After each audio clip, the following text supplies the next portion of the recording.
guys, welcome along the Hellmouth Hotline. I'm your host, Rodney Stewart, and we're getting into Buffy the Vampire Slayer once more with Season 4, Episode 12, entitled A New Man. Now, in this one, poor old Giles gets it pretty tight.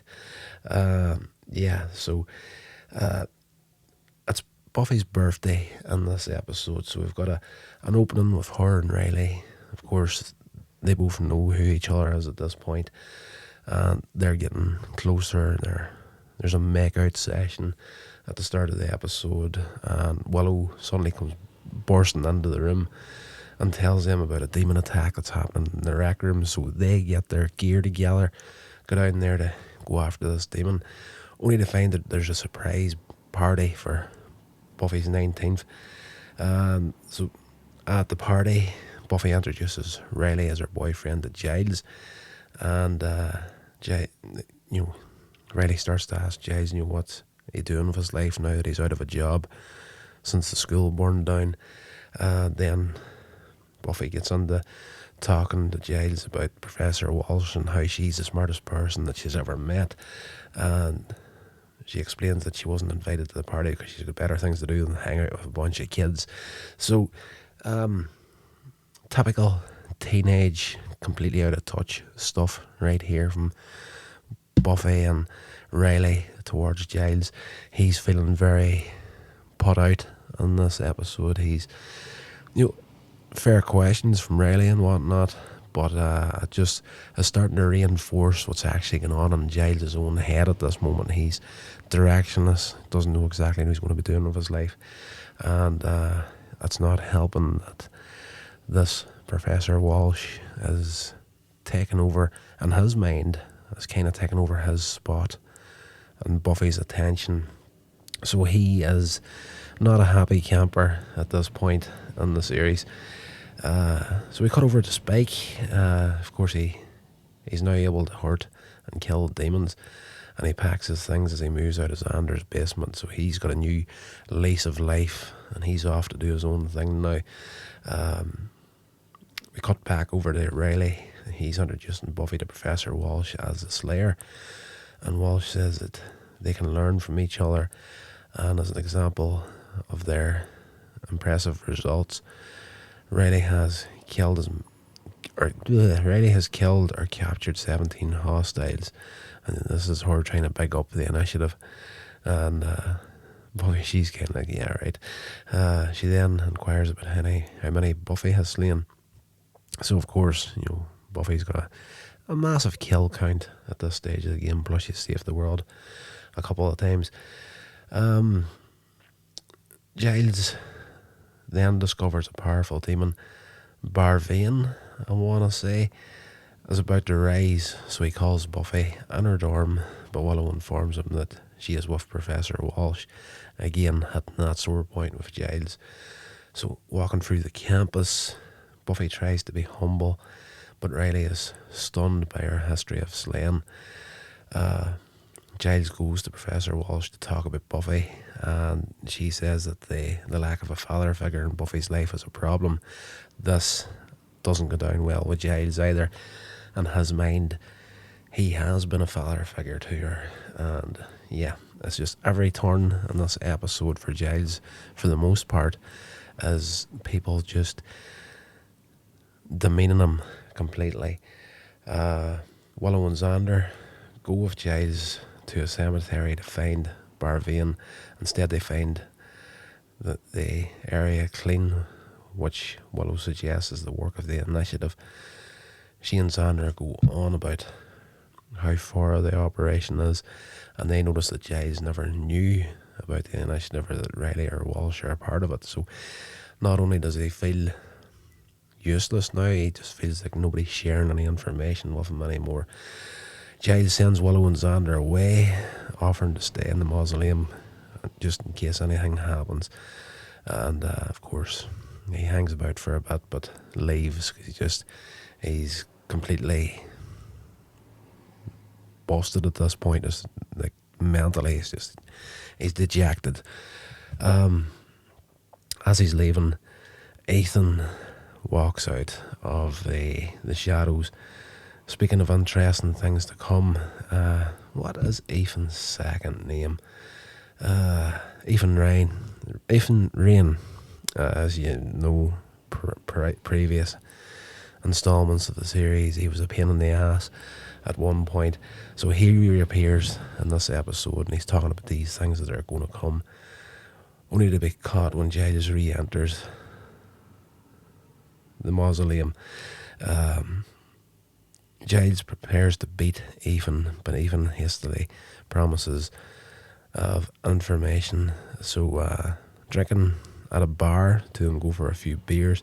Ethan tells Giles that the underground has been threatened by the initiative, especially by something called 314. He says that whatever the initiative is doing, it's throwing everything out of balance, and the underworld fears it. So the demons are threatened by whatever this is, and whatever kind of sketchy contacts he's made over the past few years. So the underground can either mean the underground as in the demons, or the underground as in just the sketchy people like himself, between the forces of good and the forces of evil. And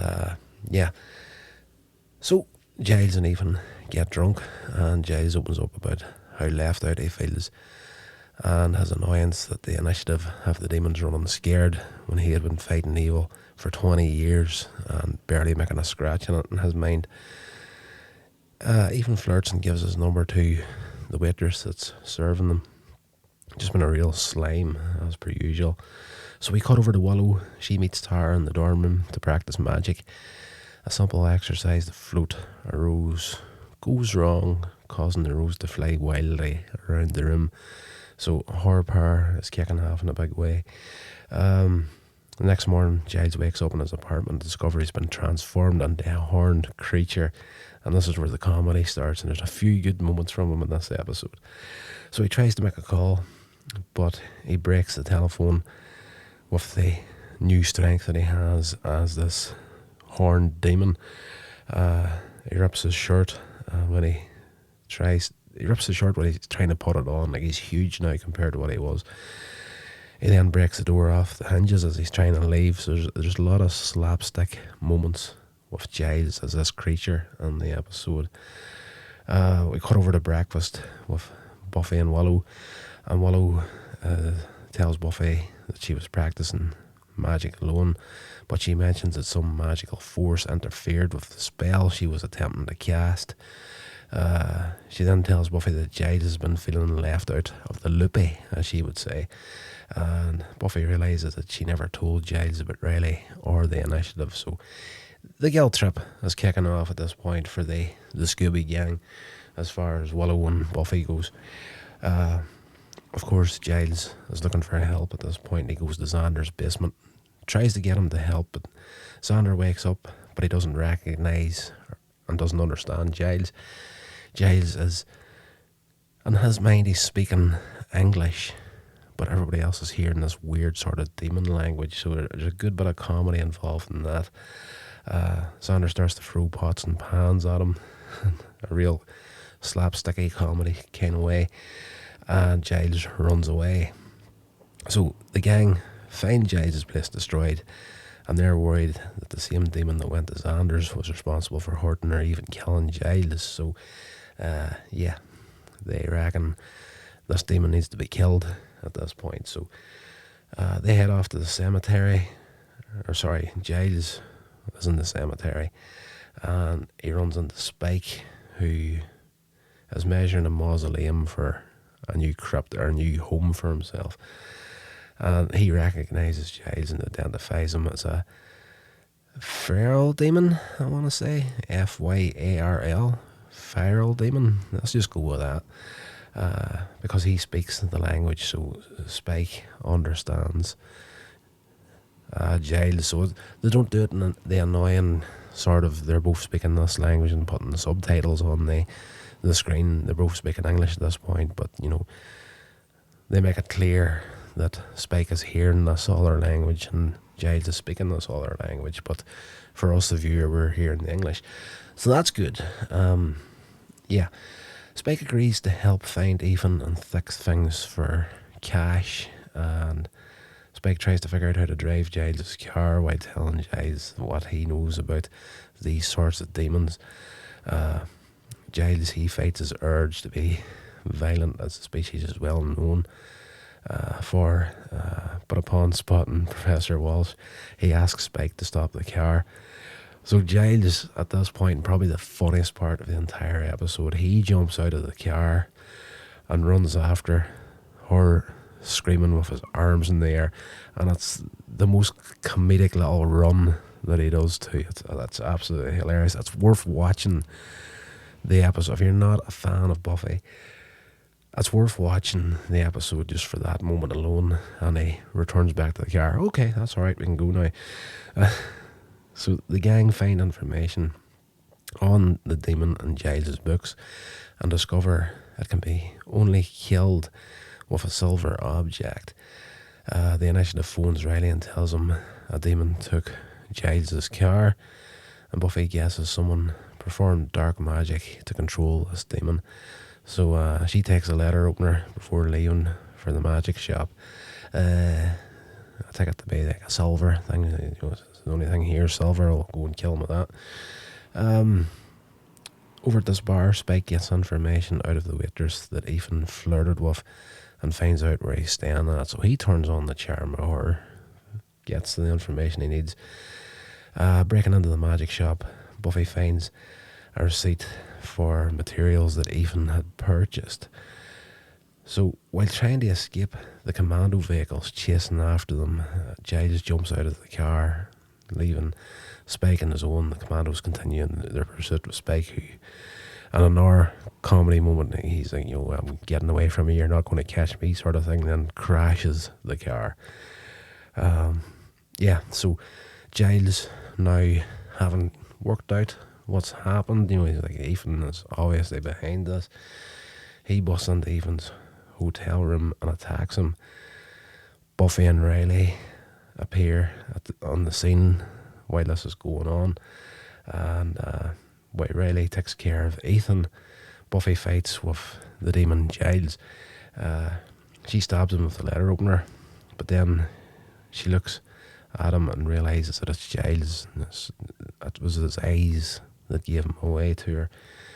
She gets worried and notices the weapon is apparently not made of real silver, so he's not going to die. It's alright. Ethan is then, of course, made to turn Giles back into human with a spell. The initiative arrive to arrest Ethan, and Giles goes to watch him being put away. So Buffy thanks Riley for his help, and they have an hour little tasty, tender little moment together at the end of the episode. So later, Buffy apologises to Giles for not telling him about Riley or the initiative, and Giles lets her know that he's worried about her safety and who she trusts. He's, from the very start of even an inkling that the initiative could be a thing, he's been very much on the side of being, can these people actually be trusted? They're hunting demons and whatnot, but who are they? Where did they come from? Who's behind them and whatnot? We cut over at the end of the episode to Professor Walsh, and she's upset that Riley disobeyed orders for Buffy. So he was ordered earlier in the episode to do something, he didn't bother his ass doing it. But she says that she thinks that Buffy will work out. So he leaves, and then she goes through these security doors, and the room is labelled 314. So this is in reference to the threat and to the underworld that Ethan was talking about, and prior to that, well, earlier in the episode, I should say. So excuse me for tripping over my words badly here at this early morning right now, and I want to get into getting these podcasts out on a regular basis, because I've been messing about and screwing up the entire upload schedule for so long now. So that's it. We're going to be doing this 3 days a week, even if it kills me. So if you would like to help out the show, you can do that by sharing it along to your social media if you feel that you want to do that. rate and review the podcast, and let me know via the email hellmouthhotline@gmail.com what you think and how I can make it better for you. So I think that's going to do it for this episode. So until the next one, guys, whatever you're doing, stay safe, and I'll talk to you all then. This has been a production of Coins Age Media. Thank you so much for listening.